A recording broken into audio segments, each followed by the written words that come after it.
밤하늘을 휘감은 짙은 먹구름이 점점 더 무겁게 내려앉았다. 먼 산등성이 위로는 번개가 번쩍이고 굵은 빗방울이 창문을 두드리며 요란한 소리를 냈다. 내일이면 태풍이 한반도를 강타할 것이라는 뉴스는 이미 하루 종일 사람들의 마음을 무겁게 했다. 토리, 오늘 밤은 무사히 지나야 해. 집안에 앉아있던 소년 준호가 창밖을 보며 속삭였다. 준호의 곁에는 그가 태어난 이후로 항상 함께한 충직한 반려견, 토리가 누워 있었다. 갈색 털은 빗물에 젖어 반짝였고 반짝이는 눈동자는 준호를 바라보았다. 토리는 단순한 개가 아니었다. 이웃 사람들 사이에서는 마치 보호신 같은 존재로 불리기도 했다. 어려움이 닥칠 때마다 가족과 마을 사람들을 지켜준다는 믿음이 있었기 때문이다. 하지만 그날 밤 폭풍이 점점 더 거세지면서 토리는 이상한 행동을 보였다. 집안을 서성거리며 불안해하는 듯했다. 창문 밖으로 번개가 치고 천둥이 울릴 때마다 꼬리를 낮추고 짖기도 했다. 준호의 어머니는 토리가 무언가를 느끼는 것 같아라며 걱정스러운 눈빛을 숨기지 못했다. 그리고 바로 그날 밤 폭풍이 가장 거셀 때 토리는 갑자기 집 밖으로 뛰쳐나갔다. 토리, 준호가 외쳤지만 그 목소리는 폭풍 소리에 묻혀버렸다. 온 가족이 토리의 귀가를 기다렸지만 새벽까지도 돌아오지 않았다. 바깥은 아직도 비바람이 휘몰아치고 있었다. 집 앞마당에 발자국 하나, 무릉덩이 하나도 보이지 않았다. 준호는 슬며시 눈물을 훔쳤다. 내 친구, 내 토리는 어디로 간 거야? 새벽이 밝았지만 마을은 아직도 태풍의 잔해와 싸우고 있었다. 길가에는 부러진 나뭇가지가 흩어져 있었고 빗물이 만든 진흙탕은 발걸음을 무겁게 했다. 바람은 잦아들었지만 마음 한켠에 남은 불안감은 쉽게 가시지 않았다. 준호 가족은 아침부터 토리를 찾기 위해 주변을 샅샅이 뒤졌다. 마을 사람들이 한데 모여 각자 도울 수 있는 범위를 맡아 나섰다. 그러나 토리의 흔적은 어디에도 없었다. 이게 무슨 일일까? 토리가 이렇게 오래 집을 떠나본 적이 없는데. 준호 아버지는 심각한 표정으로 말했다. 그러던 중 준호가 집 뒤편 작은 숲 가장자리에서 이상한 것을 발견했다. 진흙투성이인 작은 발자국, 그리고 그 옆에 낡은 아이 신발 한 짝이 반쯤 묻혀 있었다. 여기 신발이 있어. 준호가 소리쳤고 주변 사람들이 모여들었다. 이 신발은 분명 마을에서 잃어버린 아이의 것과 매우 흡사했다. 근처에는 부스러진 나뭇가지들과 눅눅한 풀들이 무성하게 자라 있었고 누군가가 이곳을 급히 지나간 듯했다. 혹시 누군가가 태풍 와중에 이 숲으로 들어갔던 걸까? 준호의 어머니가 의심스러운 눈초리로 주변을 살폈다. 마을의 주민들은 걱정과 궁금증에 휩싸여 더욱더 조심스럽게 숲속을 탐색했다. 하지만 태풍으로 인해 땅이 좁고 미끄러워져 쉽사리 깊은 곳까지 들어가기 어려웠다. 그날 낮, 준호 가족은 여전히 토리를 기다리며 불안한 시간을 보냈다. 그런데 갑작스러운 소식이 전해졌다. 마을 반대편 숲 가장자리에서 누군가 강아지를 등에 업은 채 걸어오는 모습이 목격되었다는 것이다. 설마 토리일까? 준호 가족과 마을 사람들은 가슴이 뛰기 시작했다. 급히 그곳으로 달려갔고 눈앞에 놀라운 광경이 펼쳐졌다. 진흙투성이의 상처투성이인 토리가 실제로 어린아이를 등에 업고 천천히 걸어오고 있었다. 아이는 얼굴이 흐려져 있었지만 약간의 충격과 피곤함에도 불구하고 무사해 보였다. 토리야! 준호가 달려가 손을 내밀었다. 토리는 아무런 망설임 없이 준호에게 다가와 몸을 부비며 짖었다. 하지만 그 짖음 속에는 무언가 다급한 경고가 담겨 있었다. 아이의 상태는 다행히 심각하지 않았지만 구급차가 도착해 검진을 진행했다. 아이는 곧 회복할 것이라 했지만 그의 신원은 누구인지 알 수 없었다. 이 아이는 누구지? 왜 이 숲에 있었던 걸까? 마을 사람들 사이에는 의문이 가득했다. 준호와 그의 가족은 이 사건의 의미를 점점 더 깊게 느끼기 시작했다. 토리는 단순한 강아지가 아니라 어떤 운명을 타고난 영웅일지도 모른다는 생각이 머릿속을 스쳤다. 그러나 그 아이가 누구인지 그리고 어떻게 숲속에서 홀로 남게 되었는지는 앞으로 밝혀질 미스터리였다. 아이를 등에 업고 돌아온 토리는 곧바로 마을 사람들의 관심과 걱정 속에 있었다. 그의 몸에는 진흙뿐 아니라 여러 상처와 흉터가 있었다. 특히 왼쪽 앞다리에 깊은 베인 상처가 있어 누군가에게 쫓기거나 위험한 상황에 있음을 알 수 있었다. 준호의 어머니는 조심스럽게 토리의 상처를 살폈다. 이 상처는 며칠 된 것 같아. 심각하진 않은데 소독과 치료가 필요해. 그녀는 곧장 토리를 데리고 집 안으로 들어가 약을 준비했다. 하지만 토리는 평소와 달리 쉽게 안정을 찾지 못했다. 창밖을 자주 내다보며 낮게 으르렁거리기도 했고 갑작스럽게 짖음을 터뜨리기도 했다. 그 짖음에는 마치 무언가를 알리고 싶은 듯한 절박함이 묻어났다. 무슨 일이 있었던 걸까? 준호는 토리의 눈빛을 바라보며 마음이 아팠다. 한편 아이는 아직도 정신을 완전히 차리지 못한 상태였다. 병원에서 간단한 검진을 마친 후 마을 보건소에서 잠시 머무르게 되었다. 아이의 이름은 민준이었다. 하지만 민준은 자신이 왜 숲속에 있었는지, 어떻게 토리를 만나게 되었는지 전혀 기억하지 못했다. 그의 머릿속은 혼란과 공포로 가득 차 있었다. 엄마, 아빠가 어디 있지? 민준이 흐느끼며 물었지만 주변 어른들은 누구도 대답할 수 없었다. 준호와 가족, 마을 사람들은 민준을 도울 방법을 고민하며 동시에 토리가 왜 그렇게 절박하게 그를 데리고 왔는지에 대해 의문을 가졌다. 며칠 후 준호는 토리와 함께 숲속 상처가 난 경로를 다시 한번 조사하기로 결심했다. 그곳에서 무언가 중요한 단서가 있을 것 같다. 숲은 여전히 태풍의 흔적을 간직한 채 어둡고 음산했다. 하지만 준호는 두려움보다는 호기심과 책임감으로 가득 차 있었다. 토리, 우리 같이 가보자. 그들은 상처가 난 방향으로 천천히 발걸음을 옮겼다. 갑자기 나뭇잎 사이에서 낡은 조각 종이 한 장이 바람에 날리며 준호 앞에 떨어졌다. 이게 뭐지? 준호가 종이를 집어들자 그 위엔 얼핏 보아도 낯익은 문구가 적혀 있었다. 도움이 필요합니다. 이 아이를 찾고 있습니다. 숲 근처에서 실종되었으며 위험에 처해 있습니다. 그리고 종이 끝에는 누군가의 이름과 연락처가 적혀 있었다. 혹시 이 아이가 누군가에게서 숨겨져 있었던 걸까? 준호는 갑자기 마음속 깊은 곳에서 알 수 없는 불안감을 느꼈다. 이 사건은 단순한 실종 사건 이상이었다. 누군가가 민준을 일부러 숨기고 있었으며 그 과정에서 토리가 위험에 처했던 것이 아닐까 하는 의심이었다. 그때 멀리서 갑작스러운 자동차 경적 소리가 들려왔다. 누군가가 급하게 숲 근처로 접근하는 듯했다. 준호와 토리는 얼른 나무 뒤에 숨었다. 누굴까? 준호가 속삭였고 토리는 긴장한 듯 몸을 낮췄다. 숲속 어둠 속에서 나타난 이는 다름 아닌 낯익은 마을 사람이었다. 그는 준호 가족과 가까운 이웃이었지만 갑자기 비밀스러운 태도를 보이며 민준에 대해 알고 있는 듯한 뉘앙스를 풍겼다. 이 이야기는 점점 더 복잡해지고 있어. 준호는 이를 악물었다. 준호와 토리는 숲속에서 이상한 이웃을 숨죽여 지켜보았다. 그는 조용히 주변을 살핀 뒤 주머니에서 작은 봉투를 꺼내 조심스럽게 나무 아래에 숨겼다. 왜 저러는 거지? 준호는 속으로 의문이 가득했다. 그 이웃은 자신이 누구인지, 왜 민준에 대해 알고 있는지 쉽게 설명하지 않았다. 하지만 준호는 그가 민준과 관련된 무언가 비밀을 가지고 있음을 직감했다. 집으로 돌아오는 길 준호는 가족에게 상황을 알렸다. 그의 부모님도 놀랐지만 동시에 아이의 안전을 위해 더 깊이 파헤쳐야 한다고 마음먹었다. 민준이 왜 숲속에 있었을까? 그리고 저 이웃은 왜 봉투를 숨긴 걸까? 준호 아버지가 고민스러운 표정으로 말했다. 며칠 뒤 준호는 다시 숲으로 혼자 나갔다. 토리는 이번에도 함께했다. 그는 봉투가 숨겨진 자리를 확인하고 싶었다. 숲속 깊은 곳 낡은 나무 뿌리 아래에서 봉투를 찾아낸 준호는 조심스럽게 열었다. 그 안에는 누군가의 편지와 사진 몇 장이 들어 있었다. 편지에는 민준을 지키기 위해 숨겼다. 진실은 이 사진들 속에 있다. 라는 메시지가 적혀 있었다. 사진들에는 숲에서 찍힌 듯한 흐릿한 모습들이 담겨 있었다. 그중 한 장에는 어린 민준과 함께 누군가 낯선 남자가 있었다. 이 사람은 누구지? 그리고 왜 민준과 함께 있는 거야? 준호는 머리가 어지러웠다. 그때 토리가 갑자기 낡은 사진 중 하나를 코로 집어 올려 준호 앞에 내밀었다. 그 사진 속 남자의 얼굴은 마치 저 멀리에서 누군가를 바라보는 듯한 표정이었다. 준호는 그 얼굴을 기억하려 했었다. 그런데 놀랍게도 그 얼굴은 마을에서 오래전 사라진 한 남성과 너무 닮아 있었다. 설마. 준호는 입을 다물지 못했다.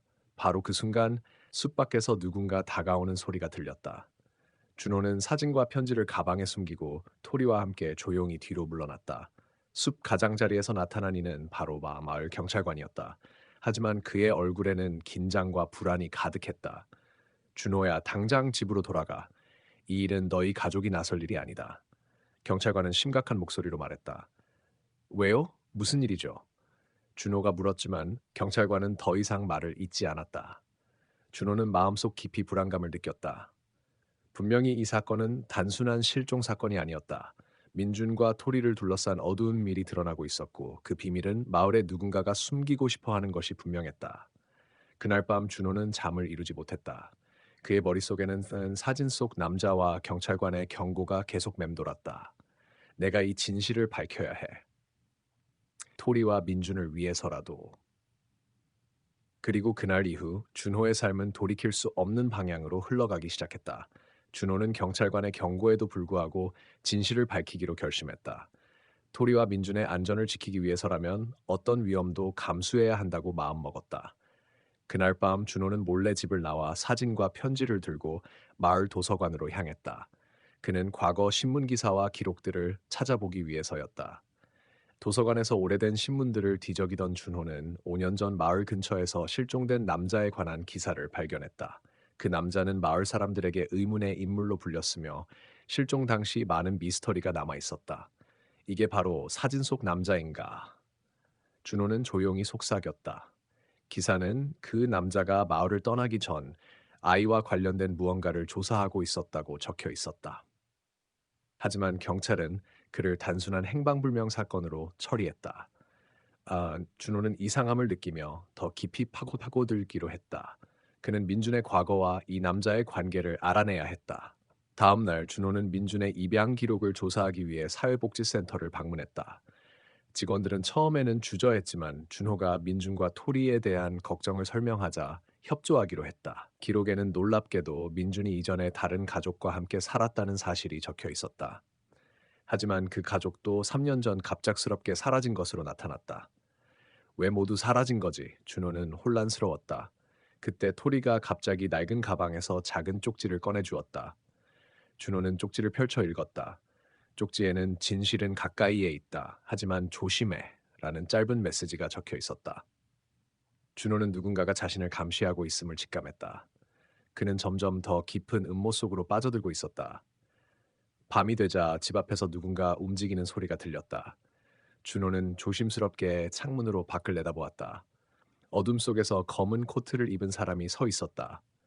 준호는 그가 마을 경찰관과는 다른 인물임을 알았다. 왜 우리 가족을 노리는 걸까? 민준과 토리 때문일까? 준호는 불안에 떨었다. 하지만 준호는 물러서지 않았다. 그날 밤 그는 토리와 함께 다시 숲으로 향했다. 이번에는 혼자가 아니었다. 준호의 가장 친한 친구인 지민도 함께했다.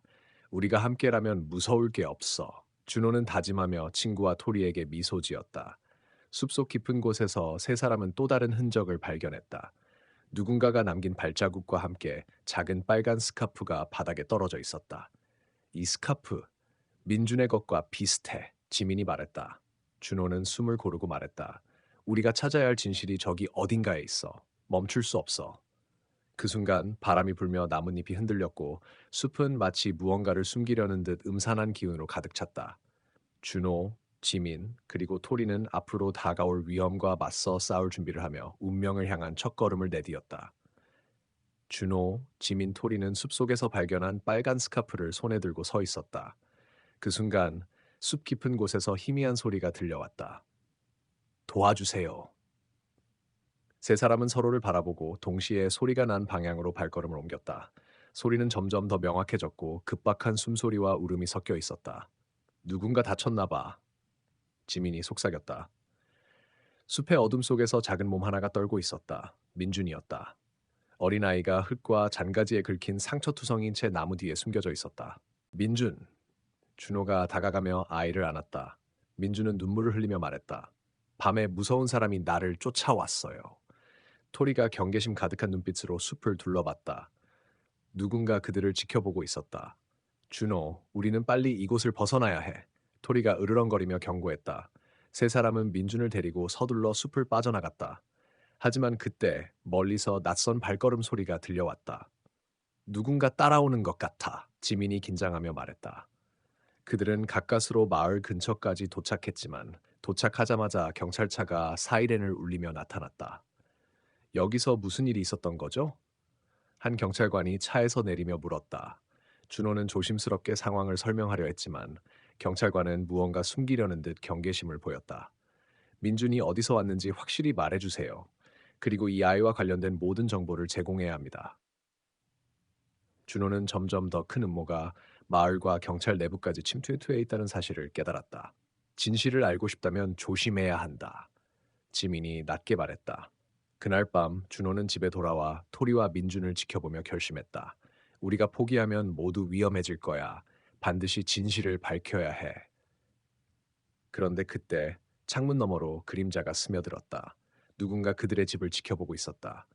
우리는 이미 움직이기 시작했어. 이제 돌이킬 수 없어. 준호가 속으로 다짐했다. 그날 밤 준호는 잠을 이루지 못했다. 창문 너머로 스며드는 어둠 속 그림자가 끊임없이 그를 괴롭혔다. 누군가가 가족을 감시하고 있다는 사실이 그를 더욱 긴장하게 만들었다. 민주는 조용히 잠들었지만 토리는 밤새 경계심을 늦추지 않았다. 준호는 아침이 되자마자 그날 밤의 그림자를 쫓기 위해 결심했다. 진실을 마주해야 해. 준호는 다짐했다. 그는 토리와 지민과 함께 마을 외곽의 오래된 폐가로 향했다.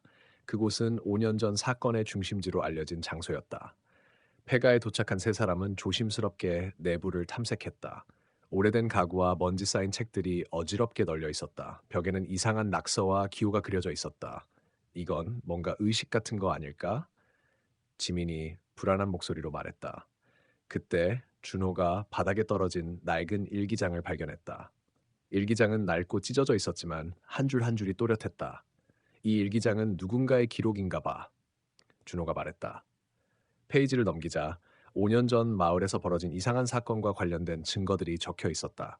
누군가 의도적으로 민준과 그의 이전 가족을 괴롭혔으며 토리 역시 그 사건과 깊은 연관이 있었다. 토리, 너는 그때 무엇을 알고 있었던 거니? 준호가 물었다. 토리는 슬프고도 경계하는 눈빛으로 준호를 바라봤다. 그녀의 눈에서 무언가 비밀스러운 정이 느껴졌다. 그때 갑자기 폐가 문이 쾅 닫히며 바람이 휘몰아쳤다. 세 사람은 깜짝 놀라며 서로를 붙잡았다. 누군가 우릴 감시하고 있는 거야. 이건 단순한 우연이 아니야. 지민이 말했다. 그들은 폐가에서 급히 나와 안전한 장소로 이동했다. 하지만 마음 한켠에는 깊은 불안감이 자리 잡았다. 그날 밤 준호는 민준과 토리를 지키기 위해 집 주변을 순찰했다. 그리고 그는 멀리서 희미한 불빛과 사람의 움직임을 발견했다. 누구지? 준호는 조심스럽게 다가갔다. 그는 곧 검은 옷을 입은 한 남자를 발견했다. 남자는 갑자기 준호를 향해 다가오며 말했다. 준호, 더 이상 이 일에 관여하지 마라. 그렇지 않으면 모두가 위험해진다. 준호는 당황했지만 굴하지 않았다. 왜 우리 가족을 위협하는 거죠? 진실을 알고 싶을 뿐이에요. 남자는 씁쓸한 표정을 지으며 돌아섰다. 진실은 때로는 너무 무거워서 견디기 어렵다. 그래도 넌 멈추지 않을 것 같군. 준호는 남자가 남긴 말의 의미를 곱씹으며 더욱 굳은 결심을 했다. 우리가 끝까지 싸워야 할 이유가 여기에 있어. 다음 날 준호는 마을 사람들에게 진실을 알리기 위해 노력했다. 하지만 많은 사람들은 그의 말을 믿지 않았다. 내가 뭔데 우리를 혼란에 빠뜨려? 한 이웃이 소리쳤다. 진실을 마주하지 않으면 아무것도 변하지 않아. 준호는 단호하게 말했다. 토리와 민준과 함께 준호는 점점 더 큰 음모와 싸우기 위한 준비를 했다. 이 싸움은 단순한 생존이 아니라 사랑과 정의를 지키기 위한 것이었다. 준호는 하루하루가 전쟁 같았다. 마을 사람들의 냉대와 무관심 속에서도 그는 민준과 토리를 지키기 위해 온 힘을 다했다. 하지만 점점 더 많은 의심과 경계가 그를 둘러쌌다. 어느 날 밤 준호는 민준이 침대에 누워 잠들어 있는 모습을 바라보다가 결심했다. 이 아이를 안전하게 보호할 방법을 찾아야 해. 토리도 몸이 많이 상했다. 비바람과 위험 속에서 버틴 흔적이 곳곳에 남아 있었다. 그녀가 조용히 준호에게 다가와 머리를 그의 무릎에 올렸다.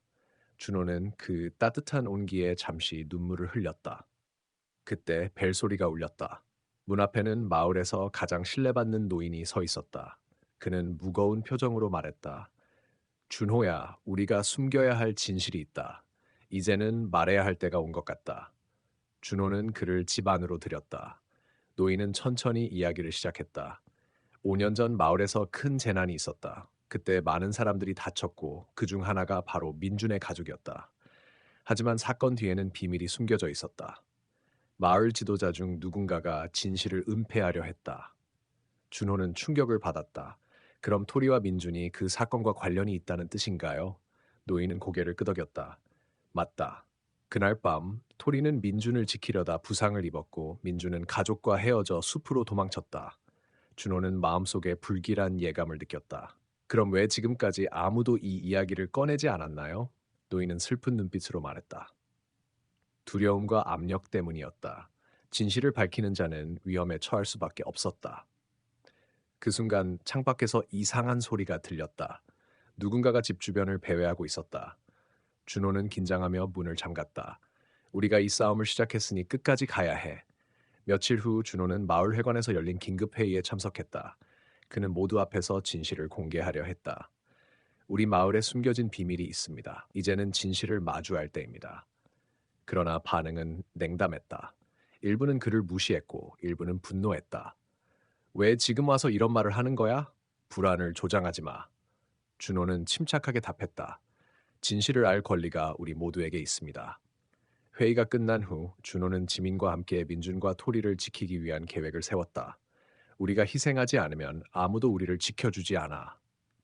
지민이 단호하게 말했다. 그리고 그들은 더 큰 위험과 맞서기 위해 준비를 시작했다. 준호와 지민은 마을 사람들의 적대적인 반응에도 굴하지 않고 진실을 밝히기 위해 더욱 강한 결심을 다졌다. 그러나 그들에게 닥친 위험은 점점 커져만 갔다. 어느 날 밤 누군가가 그들의 집 근처를 몰래 살피고 있다는 소문이 돌기 시작했다. 토리는 여전히 상처투성이었지만 민준을 위해서라면 어떤 고통도 견뎌냈다. 민준 역시 점점 밝아지고 있었다. 그러나 준호는 매 순간 불안에 휩싸였다. 과연 우리가 이 싸움을 끝까지 버틸 수 있을까? 어느 늦은 밤 갑자기 창문을 두드리는 소리가 들렸다. 준호가 조심스럽게 다가가 창문을 열자 마을의 한 젊은 여성이 얼굴을 가린 채 서 있었다. 준호 씨, 당신의 말이 진실이라면 저도 도울게요. 그녀는 떨리는 목소리로 말했다. 저희 가족도 그 사건과 관련이 있어요. 이제는 숨길 수 없어요. 준호는 놀라움을 감추지 못했다. 누구세요? 왜 이제야? 저는 이 마을에서 오래전부터 음모를 목격해온 사람입니다. 당신처럼 진실을 알리려 했지만 두려움에 숨었죠. 하지만 민준과 토리, 그리고 당신의 용기가 저를 움직였어요.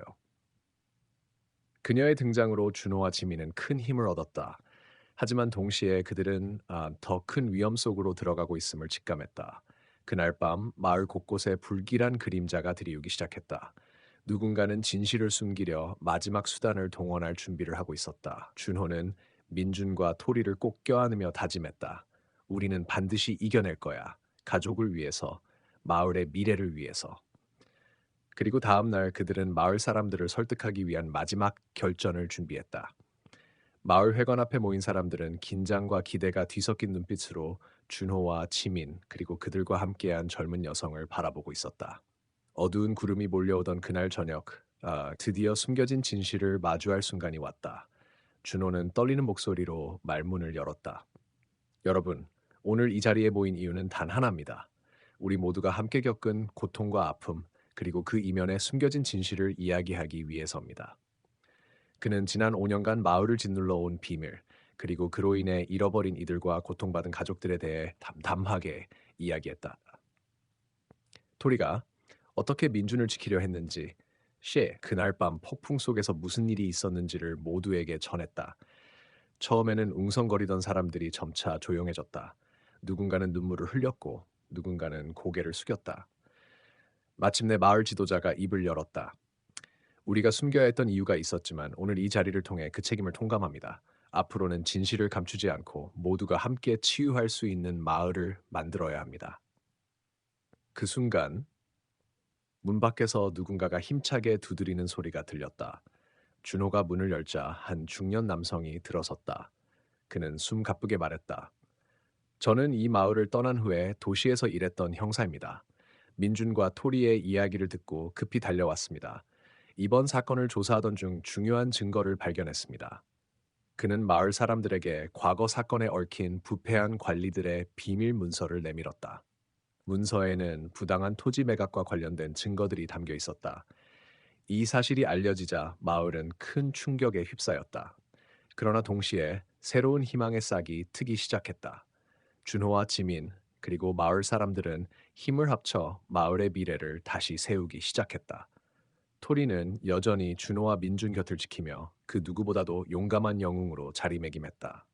민준은 이제 더 이상 두려움 없이 자랄 수 있었다. 그의 웃음은 마을 전체에 퍼졌고 사람들의 마음에도 따뜻한 빛을 비추었다. 이 모든 것이 끝난 게 아니에요. 준호가 말했다. 우리 앞에 아직 많은 과제가 남아있지만 함께라면 어떤 시련도 이겨낼 수 있습니다. 하늘에서 천둥이 울리고 비가 부슬부슬 내렸다. 하지만 그 빗줄기는 오히려 깨끗한 새 출발을 알리는 축복처럼 느껴졌다. 이제 우리 가족과 마을을 지키기 위한 새로운 이야기가 시작됩니다. 그렇게 폭풍 뒤에 찾아온 평화 속에서 준호와 그의 가족은 운명의 시험을 극복하고 더 강해진 모습으로 다시 서 있었다.